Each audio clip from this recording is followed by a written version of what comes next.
আবারও উত্তেজনা ছড়িয়ে পড়েছে ভারত ও চীনের মধ্যে। ভারতের অরুণাচল প্রদেশকে নিজেদের ভূখণ্ড দাবি করেছেন চীনের অভিবাসন কর্মকর্তারা। জানিয়ে দুই দেশের মধ্যে শুরু হয়েছে তীব্র উত্তেজনা। তবে সেটি যুদ্ধক্ষেত্রে নয়, বরং এক নারীকে কেন্দ্র করে ফুঁসে উঠেছে ভারতীয়রা। অরুণাচল প্রদেশের এক ভারতীয় নারীকে চীনের সাংহাই বিমানবন্দরে 18 ঘণ্টা আটকে রেখে তার ভারতীয় পাসপোর্টকে অবৈধ বলা হয়েছে। এমন অভিযোগে দুই দেশের নাগরিকদের মধ্যে আবারও উত্তেজনা তৈরি হয়েছে। জানা গেছে 21 নভেম্বর অরুণাচল প্রদেশের পেমাওয়াং থাংডুক নামের এক নারী যুক্তরাজ্যের লন্ডন থেকে জাপান যাচ্ছিলেন। সাংহাই পুডং বিমানবন্দরে ট্রানজিটে নামার পরে শুরু হয় নাটকীয়তা।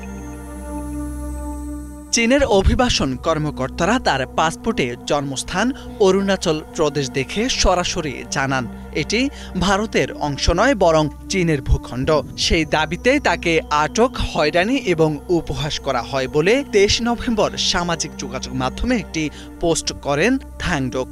জানান 18 ঘণ্টারও বেশি সময় তাকে খাবার, তথ্য কিংবা চলাচলের সুযোগ ছাড়াই আটক রাখা হয়। জাপানগামী ফ্লাইটেও উঠতে দেয়নি। আটক রাখায় নতুন টিকিট করাও সম্ভব হয়নি। পরে ব্রিটিশ বন্ধুর সাহায্যে ভারতীয় কনসুলেটের সঙ্গে যোগাযোগ করে রাতে সাংহাই থেকে রওনা দেন।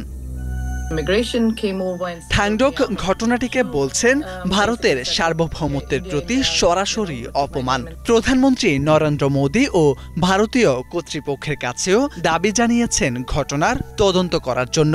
এরপরে ফুঁসে ওঠে ভারতীয় নাগরিকরা। সামাজিক যোগাযোগ মাধ্যমে চীনকে কটূক্তি করে বিভিন্ন পোস্ট করেন তারা। তবে এখনো পর্যন্ত নীরব থেকেছেন চীনের নাগরিকরা।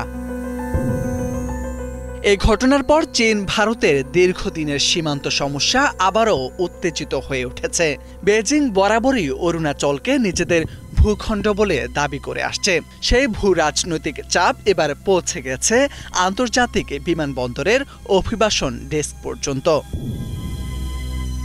চীন এখনও আনুষ্ঠানিকভাবে বিষয়টি নিয়ে কোনো মন্তব্য করেনি। তবে ভারতীয় মহলে ক্ষোভ তুঙ্গে এবং দিল্লি এই ঘটনাটিকে কূটনৈতিক অসদাচরণ হিসেবে উল্লেখ করতে পারে বলে ধারণা করা হচ্ছে। এখন সবার নজর দুই দেশের টানাপোড়েনের এই নতুন পর্ব কোন দিকে মোড় নেয়। মোরশেদা আলম, বাংলা ভিশন।